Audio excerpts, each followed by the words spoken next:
On a vraiment tout appris avec ce premier bateau. Voilà, c'est la première génération des IMOCA à grand foil. J'avais jamais navigué en solitaire en IMOCA, j'avais pas fait le Vendée Globe. C'est des bateaux qui sont hyper intéressants, c'est des bateaux qui sont très complexes. On peut quand même dire un truc, c'est que le bateau il est pas très commun quoi. Ça va plus taper, mais ça va moins ralentir. C'est un peu bourrin comme sport. On voulait rester en mouvement.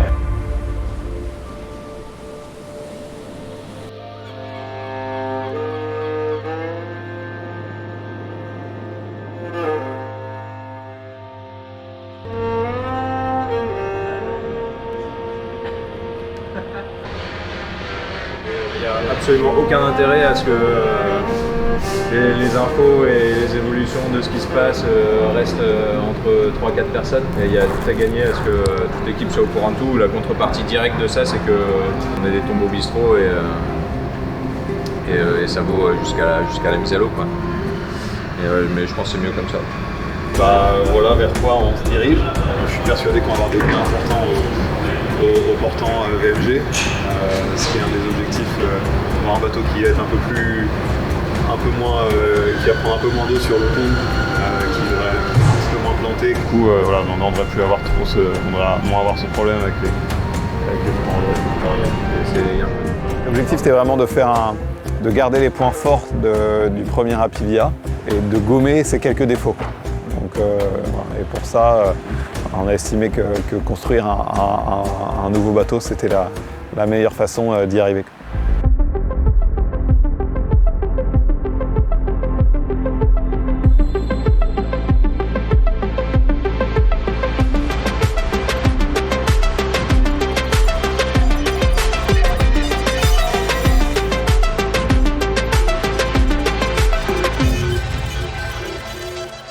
L'hiver 2021-2022, j'ai un peu posé mon ciré vraiment au placard et voilà, j'ai sorti un petit peu plus ma casquette d'ingénieur et voilà, je passais vraiment mes journées entières au BE avec l'équipe pour réfléchir, pour cogiter, pour échanger avec eux, avec Guillaume Verdier et ses équipes. On a sollicité d'autres architectes parce que c'est important de le faire. Il y a de très bons, il n'y a pas que Guillaume Verdier, il y a d'autres architectes très bons. Mais finalement, voilà, on a retenu le projet avec Guillaume. Et pour moi, c'était important au final de capitaliser sur cette expérience, sur cette première collaboration. Voilà, c'est un peu on ne change pas une équipe qui gagne. On retrouve pas mal de membres de l'équipe qui étaient déjà sur le premier bateau.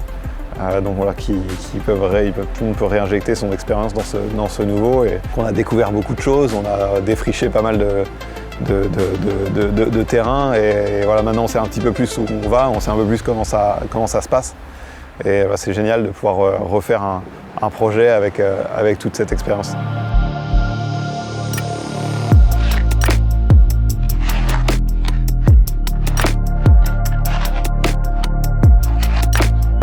Donc là, on est chez Merconcept dans la maquette à l'échelle 1 du cockpit.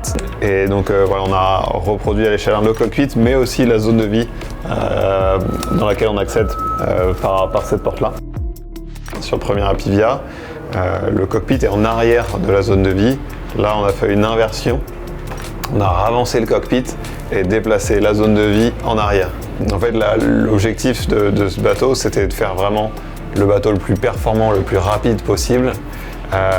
Donc de faire aucun compromis sur la performance, mais par contre d'essayer de progresser sur l'ergonomie pour rendre l'inconfort de ces bateaux un peu plus supportable.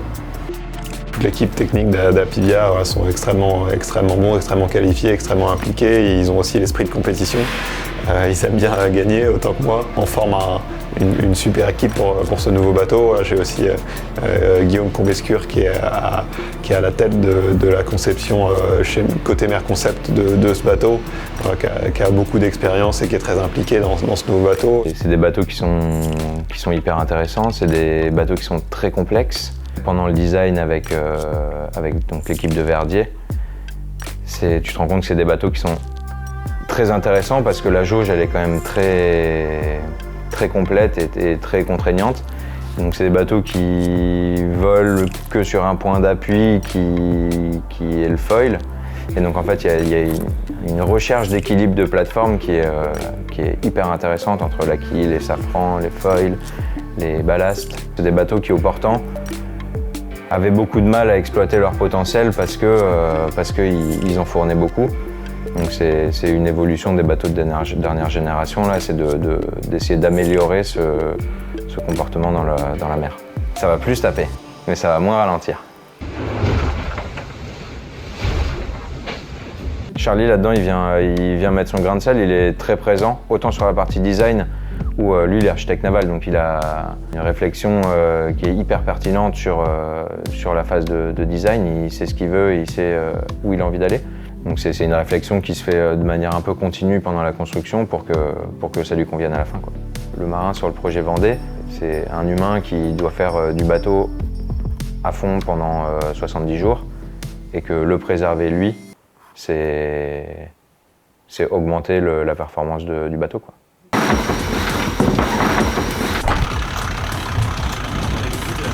Le changement de nom, il induit pas grand-chose sur la construction parce qu'il intervient dans des timings qui n'impactent pas vraiment la construction. Il implique essentiellement un changement de décoration, mais on n'en est pas encore à peindre le bateau. Donc ça n'a aucun impact sur la construction du bateau. Il y a eu beaucoup d'évolutions entre Apivia et Massif et on a beaucoup travaillé notamment sur la partie ergonomie. Donc ça c'est Apivia, l'Imoca Apivia. Donc on avait donc un cockpit qui était en arrière de la zone de vie. Je dormais soit à tribord quand j'étais en tribord à mur, sur un pouf, soit à bâbord quand j'étais en bâbord à mur. La table à cartes était aussi tournée sur un axe vertical. Donc en fait, je travaillais en bâbord à mur. Je travaillais avec la table à cartes face à moi et moi assis ou allongé sur mon pouf. Elle tournait autour d'un pied central et donc en changeant de bord, j'étais obligé de faire changer ma table à cartes de côté et de changer mon pouf, j'en avais qu'un seul. Et après, ce qui était un petit peu embêtant aussi, c'est que j'avais ma cuisine qui était à bâbord, mon petit réchaud ici. Et du coup, il fallait que je sorte dans le cockpit, que je fasse le tour du cockpit pour aller faire à manger. Quand il y a une manœuvre, il fallait que je déménage tout. Donc voilà, c'était un petit peu compliqué. Donc sur Massif, on a fait les choses un petit peu différemment. On a fait une inversion du cockpit et de la zone de vie. Donc la barre d'écoute est sensiblement au même endroit. On a fait ce qu'on appelle entre nous une studette, donc on a une cloison ici à peu près, et en fait, le cockpit est passé en avant de la zone de vie. Donc on a une seule porte de descente pour entrer dans le bateau, et on a un meuble de winch qui a une forme un petit peu différente de la dernière fois. Un meuble de winch rectangulaire. J'aurai une table à cartes fixe ici avec un siège pour y travailler. Sur tribord, je vais avoir ma zone de sommeil ici. Et aussi la cuisine va être à portée de main de la table à cartes. Donc ça va pouvoir me permettre tout en travaillant sur la navigation, de pouvoir faire à manger, d'avoir mon réchaud à portée de main.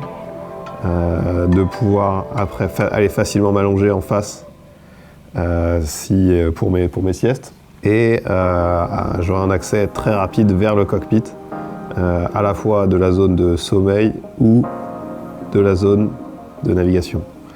Donc voilà, l'idée vraiment de ce changement, c'était de limiter au maximum les mouvements dans le bateau, parce que les mouvements demandent beaucoup d'énergie. Tout est fait pour économiser les mouvements, pour vraiment condenser les zones. Aussi, je pense que dans la majorité des modes de choc qu'on va rencontrer, les chocs sont un peu moins importants à l'arrière du bateau qu'à l'avant. Pour l'Imoca Massif, on a vraiment pris le parti de faire un bateau le plus performant possible, sans la moindre concession, mais par contre en faisant un gros travail sur la partie ergonomie.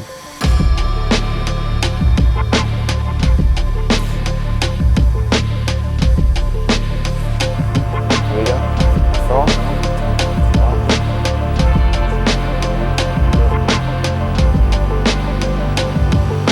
Guillaume, ça va? Ouais, salut Charlie. Ouais. Bon, il est quelle heure en Nouvelle-Zélande là? Chez nous, il est presque 10h. 8h40 du soir. 8h40 du soir. Et pour vous, ouais. Bah, il est 9h40. Il est 9h40, ouais. Voilà. Quand est-ce que c'était? C'était en 2018 qu'on s'est vu, je pense. T'étais proche de François. Et puis moi, j'avais dessiné le bateau massif. Ouais. Et puis toi, t'avais été skipper massif, donc t'étais proche de François. C'est cool. Et on s'est bien entendu, c'est ça qui est ouais, rigolo. carrément. On peut dire qu'on parle le même langage, tout ça. Et bon, t'as beaucoup plus d'expérience que moi en mer, puis moi un peu plus en dessin, mais pas tellement. On avait fait un peu un brainstorming, ou plusieurs, en discutant un peu de ce qui allait bien sur Apivia et les trucs à améliorer. Et t'avais en main les clés pour pouvoir le faire marcher. Et c'est vrai que c'est un peu flippant de faire un nouveau bateau de ce point de vue-là, parce que il faut bien comprendre pourquoi dans ton mode de fonctionnement il réagit comme ça et réussir à réappliquer cette recette pour le nouveau. Apivia était quand même super bien réussi, mais t'as dessiné, t'as sorti 3 bateaux plus récents depuis, de tout. On a acquis de l'expérience aussi avec avec Eleven Sour, hein, quand même, de construire cette expérience avec eux et qui t'a quand même bénéficié aussi. Il y a eu pas mal d'évolutions sur les profils de foil. Avec peu de surface. C'est vrai que ça, on a appris beaucoup avec la coupe la dernière fois. Donc, ça, c'est des retours intéressants qui, je pense, nous ont fait progresser. Non, moi j'aime bien. Je trouve cette phase, elle est bien, quoi. J'adore la partie navigation, mais la partie conception, elle est quand même super intéressante et excitante, quoi. Ouais. La prochaine phase, c'est sûr qu'on a hâte d'aller naviguer et d'aller voir si... On peut quand même dire un truc, c'est que le bateau, il n'est pas très commun, quoi. C'est vrai que c'est un truc qui mûrit doucement avec la discussion et tout ça. Et... Ouais, il faut beaucoup parler, ouais. C'est vrai qu'il faut beaucoup parler, beaucoup échanger. C'est vrai que même autour du sandwich, devant la mer, on continue à parler de ça, ouais. Mais... Nous, on croit comprendre des choses et toi, t'es sûr de ton expérience. Donc, en mélangeant, on arrive à peu près à trouver une méthode après scientifique pour essayer de faire par exemple une forme de coque et puis la passer en calcul de fluide et que ça représente à peu près la réalité. On ne pourrait pas le faire sans ton expérience. Ouais, Guillaume, merci beaucoup. Bonne fin de soirée. Salut Charlie. Et puis écoute, on se revoit quand viens voir le bateau quand tu rentres là dans quelques semaines. Je pense ça arrive rapidement. On sera bien avancé. Ouais. Dans un mois alors. Ça marche. Salut Charlie. À Bonne bientôt. Soirée. Salut. Salut.